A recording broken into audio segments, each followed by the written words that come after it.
os céus essa noite, cante comigo.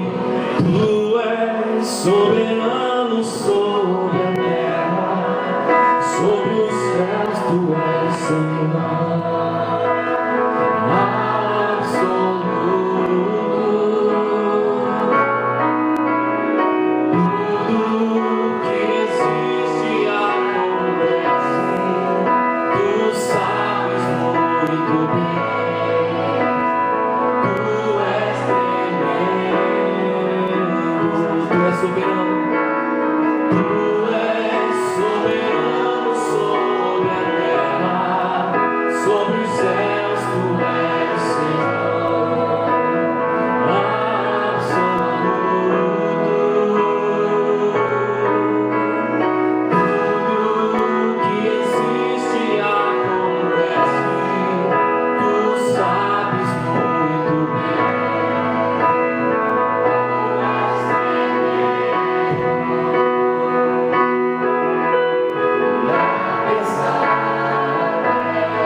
Comigo também.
Deus é maravilhoso, amém? Amém. Toma seu assento, querido. Confesso que ministrar a palavra onde a gente congrega parece que é tão difícil. E quando foi o convite, eu achei que era para ministrar o louvor, daí fiquei meio apavorado quando eu vi o fogo, a pregação e o louvor. Depois, conversando, o pastor Sandro ouviu a gente dar um pouco do testemunho da nossa filha, de como Deus fez um milagre na nossa vida. E hoje ela não pôde estar, mas está um pouco doentinha, mas está lá com a minha esposa. E eu tenho certeza que de alguma forma o milagre foi na minha vida, mas eu creio que na palavra diz, o meu cálice se transborda, e esse milagre transbordou e vai sobrar para você nessa noite. Glória a Deus. Glória a Deus. Amém, queridos? Amém. Faz 2 semanas, eu acho, eu estive ministrando na Assembleia de Deus 7. E uma pessoa chegou para mim e falou: olha, Gisele, você precisa começar a frequentar um pouco os cultos da sede, porque para eles te conhecer melhor, começa a chegar lá, dá um abraço no pastor, disse que estava com saudade. E eu olhei para a pessoa e falei: mas eu não posso lá fazer algo que eu não... ir lá dizer que eu estou com saudade só para talvez eu ganhar uma agenda no templo 7 da Assembleia de Deus. Eu falei: não é do meu perfil, eu não corro atrás das coisas para que me convide. Se for para mim estar lá um dia, Deus vai me colocar e pronto.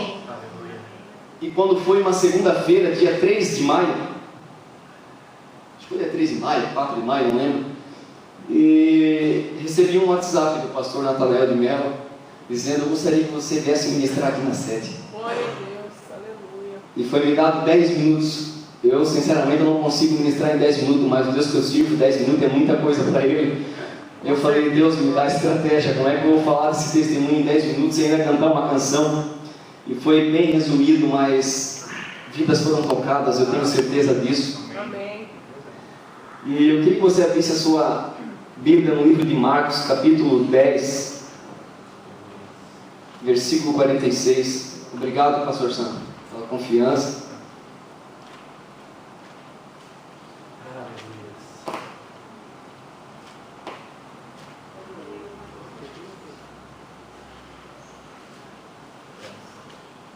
Marcos capítulo 10, versículo 46 a seguir.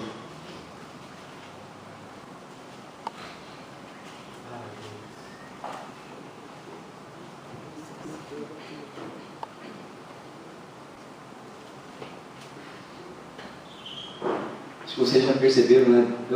Cada um tem um perfil. Eu não sou de cantar muita canção agitada, eu canto muita canção antiga. Eu me lembro que uns 4 anos atrás, mais ou menos, aonde eu servia a Deus, me falaram que eu era ministro de velório, que eu cantava muitas canções antigas, e eu lembro que eu fiquei muito aborrecido com aquilo.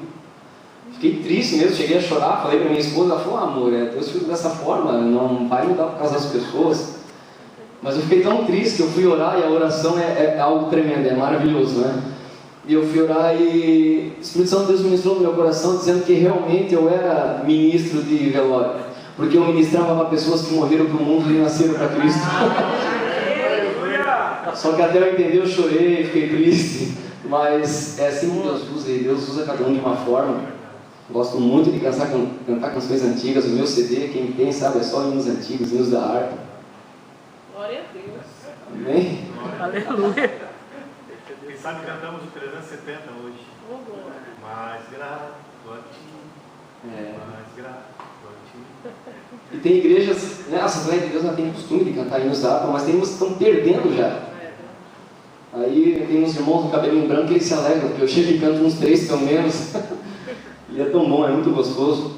E continue orando por nós, queridos, porque a gente tem, para a honra e glória do Senhor, saído bastante, enfrentado bastante dificuldade na questão assim de liturgias de igreja, lugares que a gente foi ministrar e eu não pude pregar porque eu estava sem gravata. Meu Deus.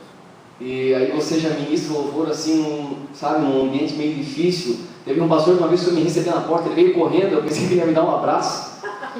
Aí ele veio e falou: rapaz, tu acaba comigo. Eu não falei, mas pensei mal, cheguei, já acabei com o pastor, o que eu fiz? Ele, tu veio sem gravata, como é que tu vai pregar? Eu falei, pastor, prega o pastor, eu só ministro louvor.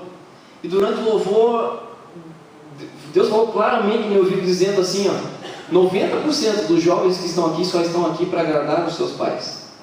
Meu Deus. E eu estava ministrando louvor e eu liberei essa palavra, e não foi 90%, todos que estavam vieram chorando com seus pais abraçados, alguns voltando para Cristo, porque os pais estavam acompanhando seus pais. Aí o pastor deixou pregar depois. Glória a Deus. A estratégia que Deus usa. Amém, queridos? Marcos capítulo 10, versículo 46 a seguir diz: então chegaram a Jericó.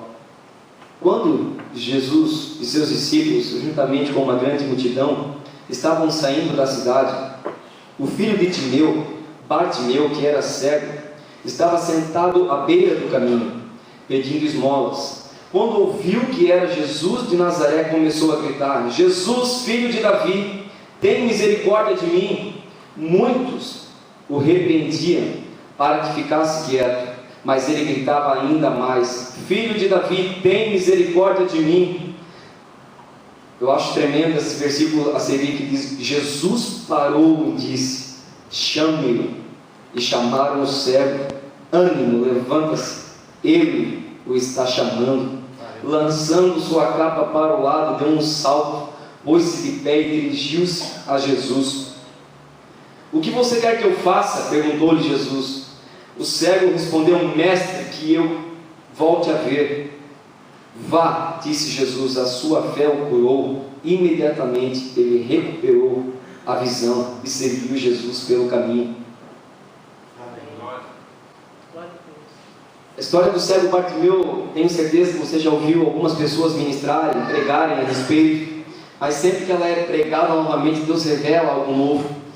E quando eu passei por uma dificuldade muito grande na minha vida, eu me deparei com o cego Bartimeu. Estava à margem de um caminho por causa de um problema, cego, mendigo, ninguém dava valor algum para ele.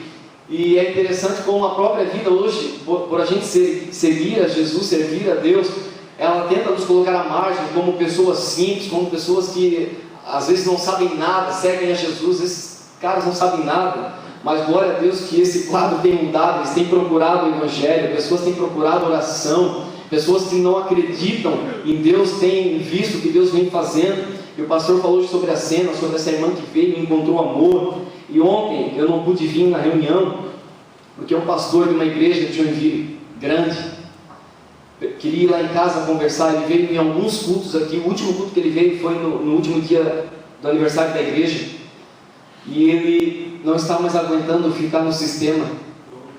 Glória a Deus. E a esposa dele falou assim, e eu já falei para ele, não vou falar o nome dele porque ele é bem conhecido, e eu já falei para ele que a gente está orando a respeito da nossa saída, e a nossa saída é para cena. Ela falou: eu me senti num pedaço do céu dentro daquele lugar. E é isso que Deus vem fazendo. Eu creio que Deus vai usar essa comunidade como aquele terremoto lá de Paulo e Silas, para quebrar os alicerces dessa religiosidade que existe por aí. Amém, queridos? Eu creio nisso. Deus já está fazendo isso. Não sei se você lembra, um dia acho que a última ceia que eu ministrei aqui, eu falei sobre um pastor que eu fui ministrar na igreja dele. Ele me levou para a sala dele por 40 minutos. Ele pegou eu e disse que eu fui pesado com a igreja, que eu não precisava falar tanta coisa que eu fui falado. Depois ele me ligou pedindo perdão, e semana passada ele se desligou da onde ele estava e ele abriu uma comunidade. E eu liguei para o pastor Cássio e falei: pastor, me ajuda se eu for preso. Ele: é o teu trabalho, evangelista, vai e taca fogo e deixa acontecer. Falei: amém. E ore, queridos, porque nisso o inimigo tem se levantado, mas eu tenho certeza que o que está comigo é maior e nós vamos vencer. Amém? Voltando para a palavra. E Bartimeu é assim, ele estava à margem do caminho, cego, mendigo, ninguém dava valor algum para ele, mas sempre onde tem alguém com alguma necessidade, Jesus sempre vai estar presente. Jesus sempre passa pelo caminho. Onde tiver gente com necessidade, Jesus vai estar. E um dia a minha vida não foi diferente. Eu estou casado há 13 anos. E eu me lembro que, como eu já conhecia minha esposa antes mesmo da gente namorar, nós já frequentávamos juntos os cultos na igreja. E quando começamos a namorar, noivamos, e quando fomos para casar, a gente já planejou ter filho no primeiro ano de casamento. As pessoas diziam, não, espera uns 5 anos, aproveita o casamento, mas eu queria aproveitar o meu casamento com um filho. E os anos foram se passando, e no meu 3º ano de casamento, eu recebi uma visita na empresa que eu trabalhava aqui em Joinville, que era o inimigo da minha alma, e ele me convenceu, no 3º ano de casamento, de largar tudo. Numa tarde, numa sexta-feira, dia de pagamento, um sol maravilhoso, e ele colocou uma venda nos meus olhos ao ponto de eu chegar em casa. E quando eu olhei para minha esposa, eu estava decidido, era o último dia que nós estaríamos juntos, e eu olhei para ela e, sabe, o inimigo colocou no meu coração um sentimento de amor por ela muito grande, mas era um amor de irmão, e irmão não se relaciona com irmã. E eu comecei a pegar minhas coisas, colocar dentro do meu carro, o meu instrumento, as minhas roupas, e ela não entendia nada daquilo, ela chorava muito, e eu falava, eu te amo, só que eu não te amo mais como esposo. Mas eu estava falando para ela, como eu estou falando para você, tranquilo, certo, que estava tudo muito bem. E ela chorava muito, ela ligou para os seus pais, para os meus pais, eles vieram, eles oraram, e sabe, aquela oração para mim não parece que não adiantou de nada. Eu falei, não quero mais, eu estou indo embora. Eu casei muito cedo, eu casei com 20 anos, não aproveitei nada, não conheci nada, eu não devia ter casado, mas eu amo ela como irmã, mas eu não vou deixar faltar nada para ela, ela pode ficar na casa, eu vou fazer a compra, eu vou dar tudo que for preciso para ela. E a casa ficou vazia, ela foi para a casa dos seus pais, eu fui para a casa do meu pai. E um dia, numa noite de Natal, eu entrei num lugar chamado Mansão, aqui de Joinville. E eu me lembro que quando eu decidi deixar tudo para trás, eu falei para Deus, Deus, eu estou entregando meu ministério, meu casamento, tudo, e eu vou conhecer o mundo. E sabe o que ele me disse? Pode ir que eu vou contigo. Eu falei, não, Senhor, o Senhor não está entendendo, eu quero conhecer as coisas lá fora, eu quero conhecer, nunca entrei numa danceteria, eu quero ver como é que é, e nesses lugares que não entra. Ele, vai porque eu vou contigo. E numa noite de Natal, aonde eu conheceria pela primeira vez uma danceteria, com o nome de Mansão, e que de mansão não tem nada, mansão é que nos espera. Aleluia. O meu amigo Espírito Santo estava, sabe aonde? Na porta daquele ambiente, de terno preto, camisa branca e gravata preta. E quando eu entrei naquele lugar, ele pegou no meu braço e disse, esse não é o seu lugar. Glória a Deus. As pessoas não podiam passar, era um por vez. E eu olhei assustado para ele e falei, mas por que você fala isso? Você nem me conhece. Ele disse, um dia eu visitei uma igreja evangélica no bairro Petrópolis, uma igreja que fica num morro, e eu vi, era você que tocava teclado naquela igreja. Eu ainda não sirvo aquele Deus que você servia, só que esse lugar não é o seu lugar, vai embora, porque Deus não vai te usar aqui dentro como Ele te usava naquele lugar. Mas eu queria conhecer, e eu teimei, eu entrei, eu fui lá, eu cheguei onde se vendia bebida, e eu nunca bebi, nunca fumei, graças a Deus, porque tem uns filhos de crente que quando se desvia, pelo amor de Deus, não. Eu cheguei lá e falei, moço, me vê uma água, sabe? O olho dele parece que soltou para fora, ele olhou assustado para mim, aquele som, aquela gentarada dançando, ele disse muito alto, como que alguém entra aqui e pede água? E eu disse, é porque eu sou crente, se tu é crente, vai embora, esse lugar não é o teu lugar. Meu Deus! Mas eu era teimosinho, fiquei, tomei a água e meu telefone tocou, e era a minha mãe, a minha professora de escola dominical, e eu não podia entristecê-la de forma alguma. A mulher que eu sabia que estava lá em casa orando por mim, chorando madrugada. Quantas vezes peguei a minha mãe sentada na beira da cama, chorando por mim, para a restauração do meu ministério, a restauração do meu casamento. E eu vou te dizer uma coisa, oração tem poder, não desista desse fruto. Glória a Deus! E eu lembro que um dia eu fiz de conta que eu não estava ouvindo ela orar. Eu falei para Deus, eu já estava querendo voltar, eu não aguentava mais. E eu falei: Deus, se ela terminar essa oração e ela dizer para mim que ela aceita que eu volte para minha esposa e fique um tempo morando dentro da casa dela, eu volto agora. E quando ela disse amém da oração, ela me acordou e ela disse: filho, a mãe quer te dizer que se tu quiser voltar para a Lu, volta e vem morar com a mãe. Meu Deus do céu. Aleluia. E naquele dia, lá dentro daquela danceteria, quando o telefone tocou, eu saí correndo para fora para que ela não ouvisse o som. E quando eu atendi, era ela. E ela disse: filha, onde você está? Eu falei: mãe, eu estou na Avenida Getúlio Vargas. Ela disse: filho, você precisa vir para casa porque a chave da casa está dentro do seu carro e eu preciso entrar.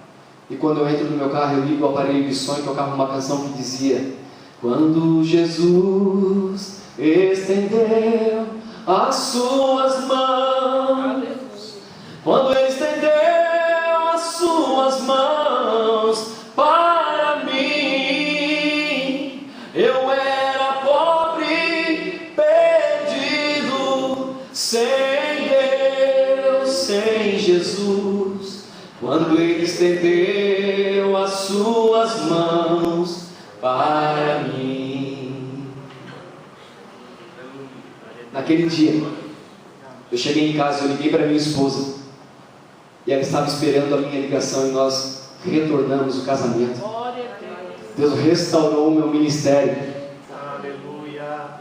Mas eu não ministrava louvor, eu só era músico, eu só tocava.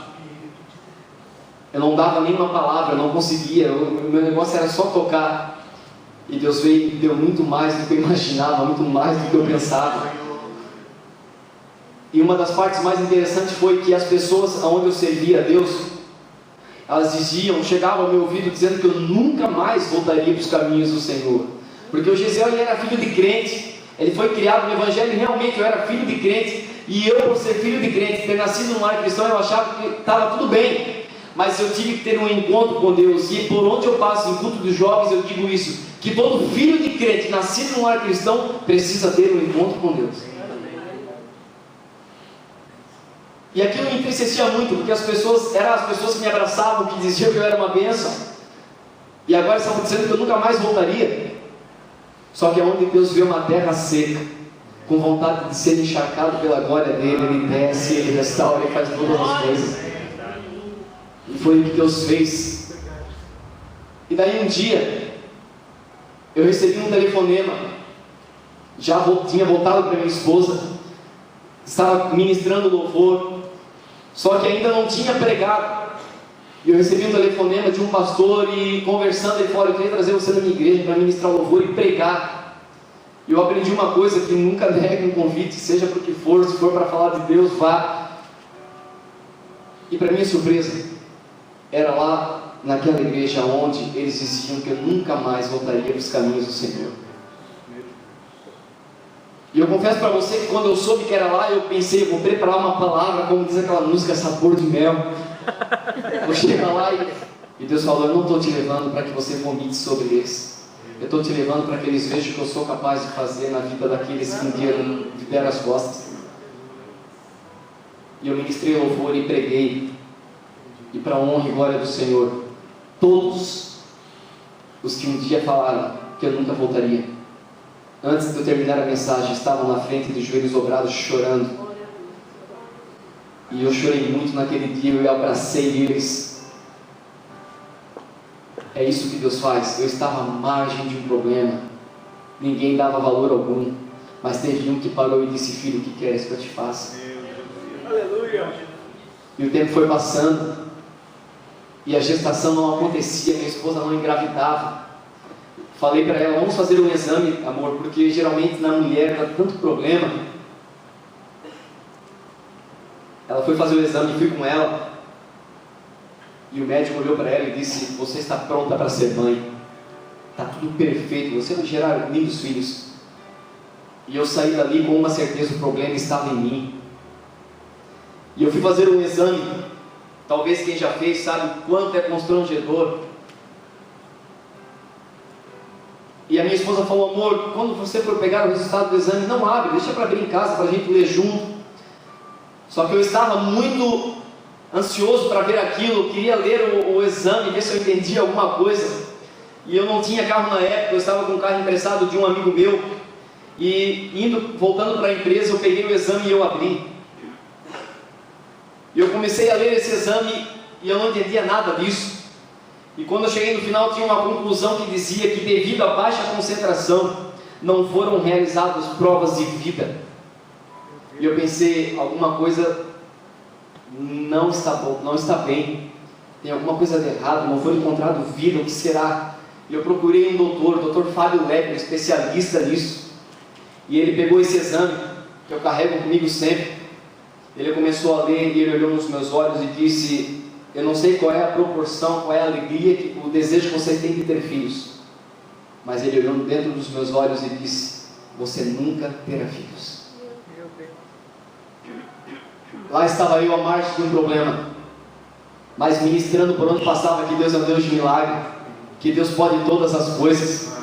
E de repente ele disse para mim, Dr. Fábio Lepre, falou: olha, mas tem uma cirurgia que pode lhe ajudar, ela é complicada, ela é delicada, você vai ter que assinar um termo. E eu falei para ele: eu assino o termo. E ele começou a fazer toda a papelada do plano de saúde, eu assinei todo aquele termo. E fui para a cirurgia, porque eu acredito que Deus também usa a medicina para nos trazer a cura. E fiz a cirurgia, e quando me levavam para a sala de recuperação, o Dr. Fábio Lepre fala no meu ouvido assim que ele disse: olha, não é para te deixar animado, mas foi a melhor cirurgia de todas que eu fiz até hoje.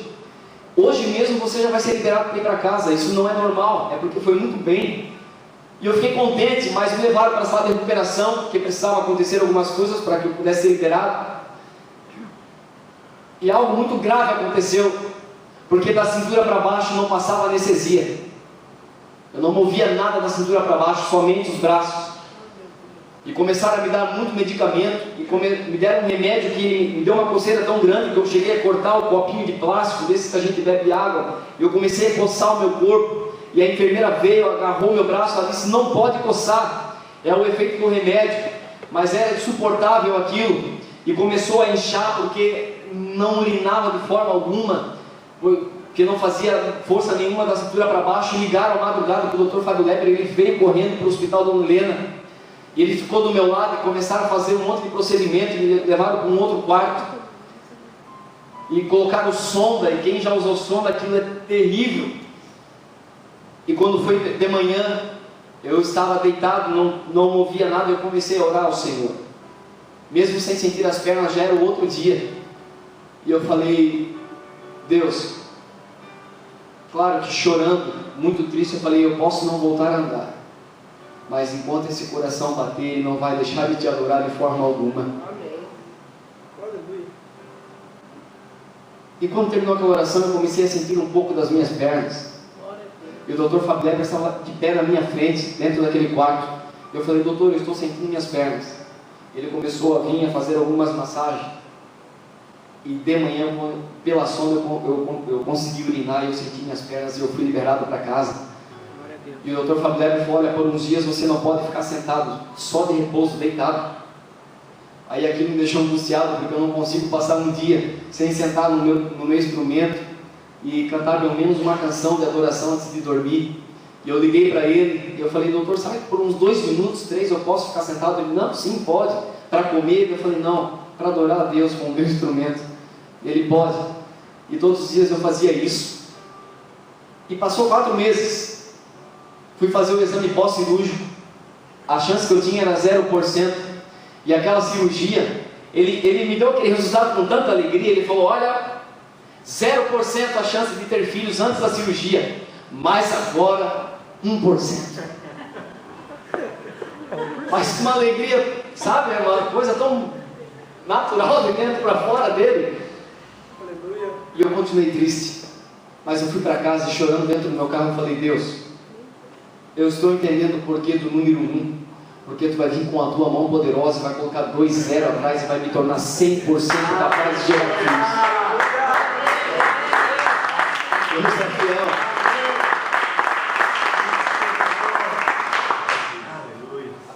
Passou 4 meses, estava ministrando louvor no congresso de missões da Igreja do Evangelho Quadrangular, lá no Paranaguamirim. Sentei numa cadeira de plástico como essa, e o pastor lá de Fortaleza, Ele pegou o microfone, ele abriu a Bíblia, mas olhou para minha esposa e falou: fique de pé. E falou para mim também: fica de pé você. Ele falou: Deus mostra a sua esposa para mim gestante, e me mostra você numa mesa de cirurgia para ter filhos. Só que nada deu certo. Só que nessa noite Deus me faz uma promessa: Ele lhe dá um filho nessa noite. Glória a Deus. Aleluia. E eu fiz como parte meu, dei um salto, a cadeira foi para trás. Os irmãos talvez não entenderam, ficaram assustados. Nenhum deu glória a Deus do susto que levaram, porque eu dei um grito, porque eu sabia que eu estava à margem de um problema, eu sabia o que eu estava passando. Então eu glorifiquei a Deus. E 4 meses depois, eu estava indo ministrar em São Francisco, e a minha esposa não foi, porque o médico tinha dado 3 dias de vida para minha sogra, e a minha esposa ficou. E o telefone toca na metade do caminho, e a única certeza que eu tinha era: a minha sogra partiu. E a minha esposa pergunta: aonde você estava? Eu falei: eu estou na metade do caminho, preciso voltar. Ela disse: não, continua a viagem, quando chegar na igreja, dá o testemunho, porque eu estou grávida, você vai ser pai.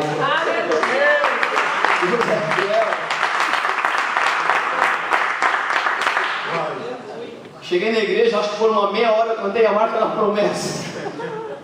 E a igreja glorificava, ia mostrar esse exame. E no outro dia minha sogra partiu com o Senhor.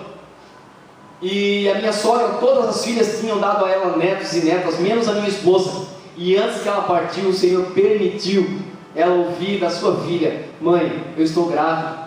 E a minha sogra, chorando, pegou na mão dela e disse: filha, vai ser uma menina. Minha sogra era uma mulher de Deus. Eu me lembro que meu cunhado estava no quarto quando ela partiu. Ela abriu os seus olhos e disse: filho, seja forte, chegou a minha hora. Deus está mostrando um lindo vestido branco na minha frente, cheio de pedras. E ela deu um suspiro bem forte e partiu com o Senhor. E o meu cunhado estava desviado, ali no lado da sua mãe, já em óbito. Ele voltou para os caminhos do Senhor e serve a Deus, faz teologia, dá uma bênção. E o tempo passou e fomos fazer a ultrassom de 3 meses, barriga crescendo, aquele filho trazendo, aquela gestação trazendo alegria para ela, cobrindo um pouco da falta da sua mãe. E fomos fazer, e eu me lembro que acompanhei as minhas irmãs em algumas, e sempre que eu ia era numa televisão. E naquele dia foi assim, com um sistema de tapa-show, e era na parede. E nós dois muito contentes, eu pegando na mão dela e ela sorrindo. E eu falei para ela: não é nem na TV, nós vamos ver o filho do nosso tamanho já. Vamos ver tudo certinho. E começou o procedimento, e não se entendia nada daquilo. Era risco para tudo quanto é lado. Eu falei: bom, eu não estou entendendo, mas vou ouvir o coração da minha promessa batendo hoje. E de repente o doutor, ele, de um jeito angustiado, e parecia que não estava dando certo, ele se levantou, limpou o aparelho, guardou e falou: olha, eu vou usar outro consultório, vocês fiquem aqui o tempo que for preciso, não tenham pressa de sair dessa sala, porque vocês perderam essa criança. Aí a minha esposa pega na minha mão, e ela esperava uma palavra como homem de Deus sobre a vida dela, como esposo, como amigo, como alguém que ministrava que Deus era um Deus de milagre.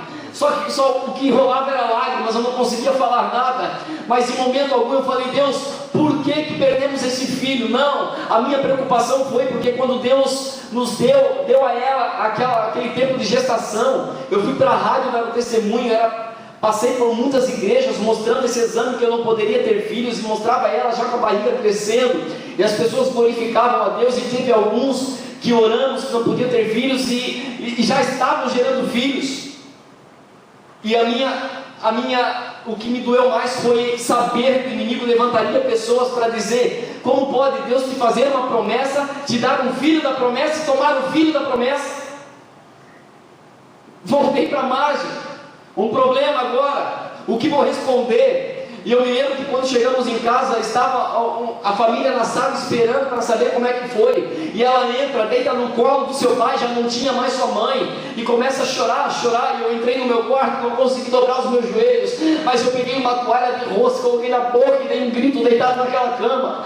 E o meu amigo Espírito Santo disse assim: filho, quando te perguntares por que você perdeu o filho da promessa, diga: o filho da promessa morreu, mas o pai da promessa está vivo. E se o pai da promessa está vivo, ela vai acontecer porque ele é fiel. Aleluia. O problema é que a gente acha que Deus não vai cumprir a promessa e cantamos: remove a minha pedra. Não, somos nós que temos que remover a pedra. Fomos nós que colocamos uma pedra em cima da promessa que Deus fez. Não foi Deus, foi nós que esquecemos. Às vezes até murmuramos dizendo que quem profetizou não era de Deus. Não, era sim. É que você desistiu no meio do caminho e você colocou uma pedra em cima daquilo. Somos nós que temos que removê-la. Não estou falando mal da canção que a Aline Barros canta, não, mas cantamos: remove a minha pedra. É nós que temos que remover, é nós que temos que chamar Jesus e levar Ele aonde nós colocamos a pedra em cima daquele assunto e remover e dizer: Deus, eu creio que isso vai acontecer. Aleluia. Glória a Deus. Em nome de Jesus, meu Pai. E parte daquela criança ela perdeu em casa, foi muito triste. E corremos para o hospital e foram fazer a coletagem. Enquanto ela estava naquele procedimento, eu me sentei no corredor e eu comecei a falar: Deus, como é difícil ser um homem de Deus no momento da perda, no momento que está tudo tão difícil. Porque ministrar sobre a sua vida quando tudo vai bem é tão fácil, querido. Com dinheiro na conta é fácil, com a família toda em saúde é fácil, com carro bom para andar é fácil, mas quando não temos nada disso é difícil. Só que eu me lembro de Paulo e Silas na prisão. Eles estavam a caminho de oração, a caminho de adoração.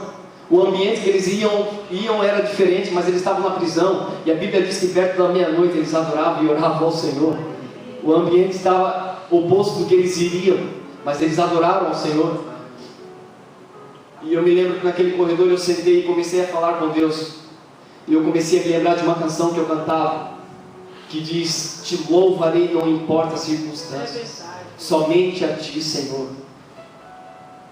E quando terminou o procedimento da coletagem, o exame constava que dentro da minha esposa gerou um tumor, que aquilo não era um filho, era um tumor que vinha crescendo. Aí minha esposa, claro, já começou a dizer: será que Deus me enganou? A barriga crescendo, eu achava que era um filho e era um tumor. Deus tira a minha mãe, nos dá uma promessa de viver um grande milagre que não podemos, e de repente Ele tira. E eu dizia: amor, espera, nós vamos viver esse milagre, eu creio. E eu tinha que me mostrar muito forte para ela. E o médico disse que dentro de um ano vocês não podem nem pensar em engravidar, porque se você engravidar novamente, vocês vão perder essa criança, ou ela vai nascer com alguma anomalia, com alguma deficiência. Ele deu um ano e passou 4 ou 5 meses. Eu estava ensaiando para ministrar o louvor em um congresso, e eu estava ensaiando a canção da Marca da Promessa, quando a porta se abre, a minha esposa entra com um exame desses de farmácia. Ela disse: amor, eu estou grávida. E eu parei no ensaio, eu me lembrei das palavras do médico dizendo que dentro de um ano não podia, mas eu continuei aquele ensaio dizendo: eu vou viver o meu milagre. As circunstâncias já eram pior, era eu que não podia, em um tumor que estava gerado dentro dela, e ela precisava passar por um procedimento que para a mulher é terrível, de quimioterapia. E começou a fazer os exames para que pudesse ser feita a quimioterapia. E quando foi um dia, ela pegou o exame e o médico falou: eu não sei o que aconteceu, mas não tem mais nada. Aleluia. Você não vai fazer quimioterapia, coisa nenhuma. Aleluia. Mas o poderoso Senhor. E fizemos o exame de sangue e constatava realmente que ela estava grávida. E quando chegamos para o médico que acompanhou ela, ele pegou o exame e viu ela grávida, ele ficou assustado. Ele falou: eu falei para vocês que era um ano, vocês não podiam deixar isso acontecer, mas vamos ver o que vai dar, vamos fazer o exame. Fez o exame, dias depois voltamos, e ele pegou o exame e ele falou: esquece tudo o que eu falei, essa criança está perfeita. Glória a Deus. Nada do que eu falei vai acontecer. está vindo tudo perfeito. E vocês conhecem o milagre que eu vivo. E hoje eu sempre digo que a Brenda, ela tem uma anomalia, que o médico disse que ela teria. A anomalia dela é querer fazer a obra com um amor tão grande. Quando saímos de casa para vir para qualquer lugar ministrar, ela pergunta: pai, será que eu posso subir e dançar? Embora tenha igrejas que eles não gostam disso, eu falo: filha, pode. E domingo agora eu me surpreendi, porque ela fica atrás, eu não vejo, mas eu coloquei a foto na rede social. A minha filha estava cantando, o microfone estava ligado. E quando eu olhei aquilo, eu falei: meu Deus, que isso? Ele falou: essa é a normalia que a tua filha tem. Ela é uma companheira, filha, eu te dei para te acompanhar. Porque quando a Brenda nasceu, falaram que meu ministério ficaria parado por 2, 3 anos, porque filho toma muito tempo. Mas quando a Brenda tinha 15 dias, eu já fui ministrar louvor em outra cidade, e a minha filha não veio para parar o meu ministério, ela veio para destravar o que estava travado. Aleluia. Porque filho, Deus não ia me dar um filho para que eu ficasse parado. E sabe o que eu fiz um dia? Eu tinha plano de saúde na época, eu liguei para o consultório do Dr. Fábio Lepper. E eu falei: eu queria só falar com ele 2 minutos. Ela falou: não tem como, você vai ter que marcar uma consulta. Eu falei: então marque. E como diz aquela canção, para a nossa alegria, eu estava sentado com a minha esposa e a minha filha no colo. De repente eu ouço chamar o meu nome: Gesiel Cordeiro. E eu dei um salto de alegria. E ele olhou para mim e ele não lembrou. Eu sentei com a minha esposa e a minha filha na frente dele e ele disse: qual é o seu problema? Eu falei: nenhum, doutor, o senhor não lembra de mim? Ele ficou olhando. Eu falei: um dia eu entrei nesse consultório com esse exame e você disse que eu nunca teria filhos. E eu fiz uma cirurgia e você me deu 1% de resultado da sua cirurgia. Só que eu sirvo a um Deus que é um Deus de milagre. E eu só vim aqui para mostrar para você que existe um Deus de milagre. Eu queria que você pegasse no meu colo, no seu colo, a minha filha, fruto do milagre do Senhor.